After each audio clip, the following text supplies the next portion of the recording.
Время идет, и ничто не делается случайно. Прошел ровно год. Вот мы считаем эту дату 13 октября. 13 октября – это первое заседание штаба татар Москвы, которое при Фикрате Ахметжановиче было. И 13 октября, когда Совет Аксакалов решил огородить погост, кладбище в Агрырском районе, село Красный Бор. Мы тоже это считаем 13 октября. Вот прошел год. И вот мы были, значит, на годовщине вот этого события, когда штаб татар изыскал возможность, и вот этот погост, мы, значит, его облагородили, поставили забор, и уже местная община церковная поставили крест и осветили его. Благодарность администрации, что как-то они поняли нас, нашу задачу, так сказать, и вот мы совместно это все, значит, решили, да, вот, спасибо за понимание, спасибо за понимание. И вот, что бы нам хотелось бы, да, поскольку мы все-таки мусульмане, татары, мы все живем в одной стране, мы все дружно живем. В Красном Боре вот такая дружба религий, дружба всех, значит, такая вот особенная, да, вот здесь дальше деревни там, или она больше русская, или она больше татарская, здесь как-то вы все дружно очень живете. За этот год туда приехали сотни машин.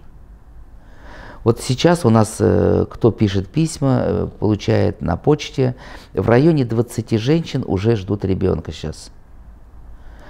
Несколько десятков человек пришли туда на костылях, ползком, кое-как. Уходили оттуда своими ногами. Что это?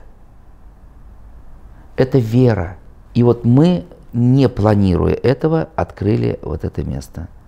Много было очень в наш адрес критики. Но вот на этой встрече пришло там где-то, наверное, 25-30 бабушек, взрослое население, которые своими глазами помнят эту церковь огромную, помнят этот элитный такой погост, да, эти огромные памятники, которые там стояли, из мрамора, гранита. Вот эти, там были же похороненные благочинных только там, человек 10-15, да.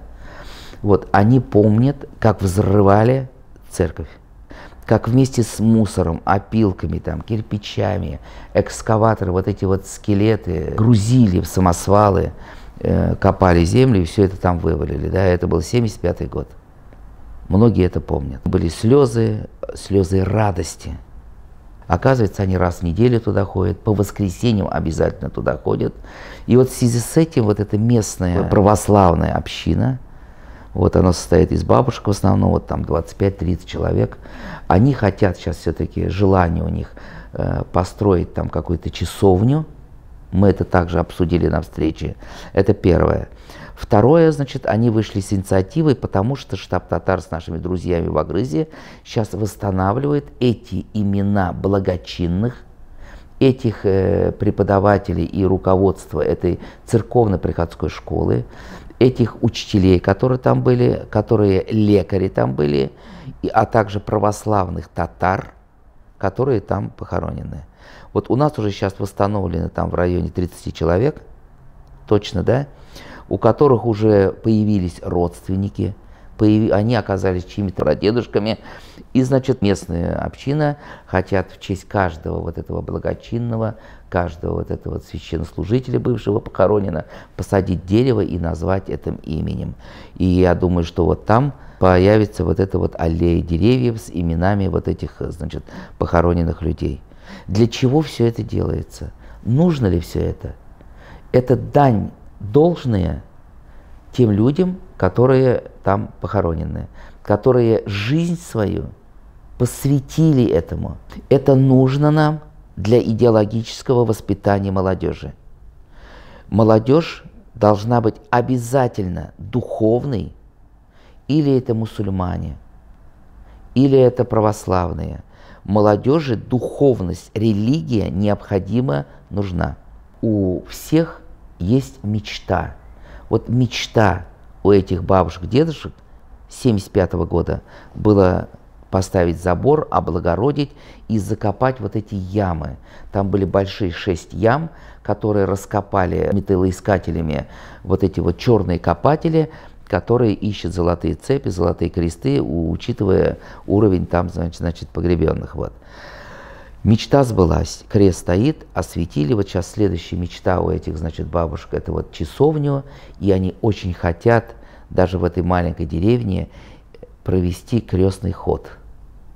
У них там строится церковь, есть вдалеке еще одно самое большое кладбище, огромное кладбище, там сотни людей похоронены, да, православных. Там вообще ничего нет, пустырь. И вот такой треугольник, кладбище вдалеке, вот эти вот, значит, погост со священнослужителями и церковь.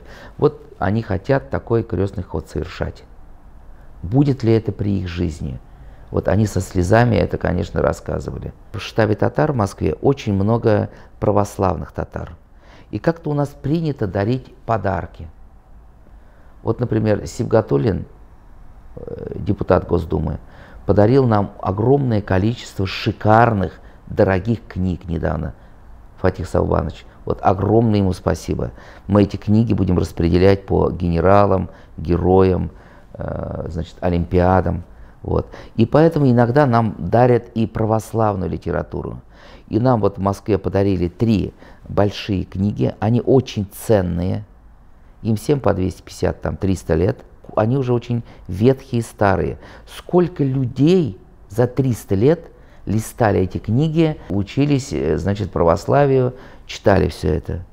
И вот мы от штаба татар, вот этой православной общине, подарили, вот, наверное, тоже не случайно. Этих книг было 3, мы их подарили с расчетом, что одна книга будет в их часовне, вторая книга будет в строящей церкви, а третья книга вот на этот никому теперь не обозначенном погосте построить тоже часовню. Вот такая у нас была с ними, значит, встреча. Мне кажется, что вот это вот восстановление, хотя ему всего лишь 1 год, ведь было такое время, когда священнослужителей, хазрятов, их расстреливали, ссылали на север, мечети сжигали, церкви взрывали, да?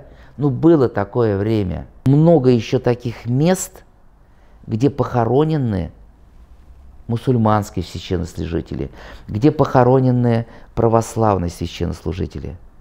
Люди, которые свою жизнь посвятили религии.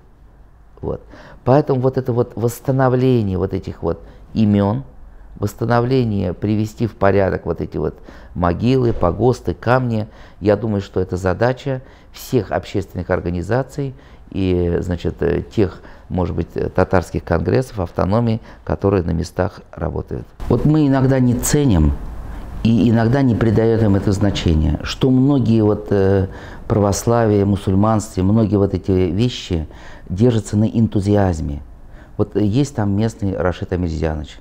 Вот мы совместно с ним построили вот эту мечеть, да, в Красном Боре. Она самая маленькая мечеть в Татарстане. Вот там есть Анатолий Николаевич. Вот вместе с ним мы делали этот забор, да, там тоже, значит. Вот есть такие энтузиасты. Он глава местного самоуправления там. И поэтому вот на эту годовщину погоста пришли и мусульмане, и татары. У нас Татарстан этим и отличается, что здесь настолько, здесь много религий, много национальностей. Мы живем в одной огромной стране, Россия, и поэтому вот такое взаимодействие, оно очень приветствуется.